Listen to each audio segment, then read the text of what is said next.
दिल्ली में दिल्ली सरकार और लेफ्टिनेंट गवर्नर के साथ विवाद काफी पुराना है, जहां दिल्ली सरकार हमेशा यह आरोप लगाती रहती है कि दिल्ली के लेफ्टिनेंट गवर्नर दिल्ली में जनता द्वारा चुनी हुई सरकार को काम नहीं करने देती है। बीजेपी लेफ्टिनेंट गवर्नर के द्वारा अपने मनमाने ढंग से ऑफिसरों का ट्रांसफर, पोस्टिंग एवं अन्य विकास के कामों में बाधा डालती है, जबकि ये बाबा साहब के कानून का उल्लंघन है। इसको लेकर दिल्ली सरकार ने सुप्रीम कोर्ट में एक याचिका डाली थी, जिसमें ये आरोप लगाया था कि दिल्ली के लेफ्टिनेंट गवर्नर अपने मनमाने तरीके से दिल्ली में काम कर रहे हैं और दिल्ली सरकार को परेशान कर रहे हैं। आज सुप्रीम कोर्ट में 5 जजों की खंडपीठ ने फैसला दिल्ली के केजरीवाल सरकार के पक्ष में सुनाया। सुप्रीम कोर्ट ने दिल्ली में ऑफिसरों के ट्रांसफर, पोस्टिंग का अधिकार दिल्ली सरकार के हाथों में रखने की बात कही। इस पर आम आदमी पार्टी के विधायक और जल बोर्ड के उपाध्यक्ष सोमनाथ भारती और महरौली विधायक नरेश यादव ने खुशी जताई और एक दूसरे को मिठाई खिलाकर बधाई दी। साथ ही दोनों विधायकों ने सुप्रीम कोर्ट का धन्यवाद करते हुए इसे दिल्ली की जनता की जीत बताया। दोनों नेताओं ने कहा कि अब दिल्ली में और तेजी से विकास होगा और किसी तरह की अड़चन नहीं आएगी। एलजी के साथ दिल्ली सरकार का वो खत्म हुआ। सुप्रीम कोर्ट ने फैसला दिल्ली सरकार के पक्ष में सुनाया, जो ट्रांसफर को लेकर जो चीज की मांग कर रहे थे। क्या कहेंगे इस बात को लेकर? मैं माननीय सुप्रीम कोर्ट का बहुत धन्यवाद करता हूं, क्योंकि आज संविधान की जीत हुई है।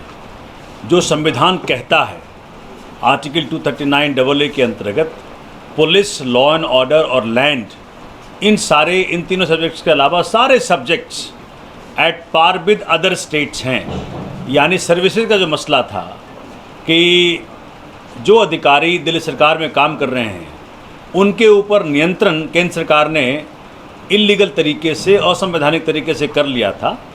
आज माननीय उच्चतम न्यायालय ने ये साफ जाहिर कर दिया कि केंद्र सरकार का वो फैसला कि अधिकारियों का नियंत्रण उनके अंदर होगा, वो असंवैधानिक था, गैर कानूनी था, गैर जिम्मेदाराना था और जनता के मत के विरोध था।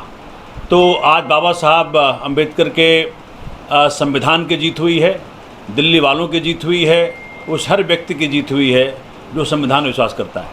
माननीय केजरीवाल साहब ने बहुत लंबी जद्दोजहद की और आज सबको ये साफ साफ मालूम पड़ गया कि मोदी सरकार का ये फैसला कि दिल्ली सरकार को काम न करने दिया जाए, एलजी के माध्यम से सारे काम रोके जाएं, ये सब गैर जिम्मेदाराना था, असंवैधानिक था। लगातार आप लोग एलजी के ऊपर आरोप लगाते थे और सुप्रीम कोर्ट में भी ये विवाद काफ़ी लंबा चला। आज जो सुप्रीम कोर्ट की तरफ से जो फैसला सुनाएगा, उसको क्या लगता है बीजेपी को कहीं ना कहीं ठेस पहुँचेगी? जिस तरीके से बीजेपी, देखिए, बात बीजेपी आम आदमी पार्टी की नहीं है। बात यह है कि जब जनता अपने मत के माध्यम से किसी सरकार को चुनती है, वो चुनती है अपने सपनों को पूरा कराने के लिए। दिल्ली के अंदर व्यवस्था ठीक हो, दिल्ली सरकार की जो अचीवमेंट्स हैं, चाहे पानी में हो, बिजली में हो, शिक्षा में हो, स्वास्थ्य में हो, हर प्रकार की जन सुविधाओं में हो, इससे भाजपा की केंद्र सरकार बहुत चिंतित थी कि कैसे इनको रोका जाए, केजरीवाल जी को कैसे रोका जाए। तो आज माननीय उच्चतम न्यायालय ने साफ जाहिर कर दिया कि केजरीवाल जी की जो गुड गवर्नेंस की पॉलिसी है वो सबसे बेहतरीन है, इनको काम करने दिया जाए। माननीय उच्चतम न्यायालय ने कहा कि ये कैसे होगा अगर आप नियंत्रण अधिकारियों का केंद्र सरकार के पास होगा, वो काम नहीं करेंगे। साफ साफ ये बात कही गई उच्चतम न्यायालय में। और बहुत बड़ी बात क्या है कि पांचों माननीय न्यायाधीशों का मत एक है, ये यूनिशन का है, कोई डिवाइडेड फैसला नहीं है। तो बहुत बड़ी जीत है, संविधान की जीत है, हर आम आदमी की जीत है।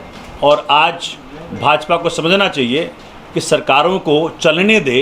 जब जनता मत देख करके सरकार चुनती है तो सरकार को काम करने दे, उन्हें काम करने से रोके नहीं, अड़चन ना बने, संविधान को पूर्ण रूप में लागू होने दे।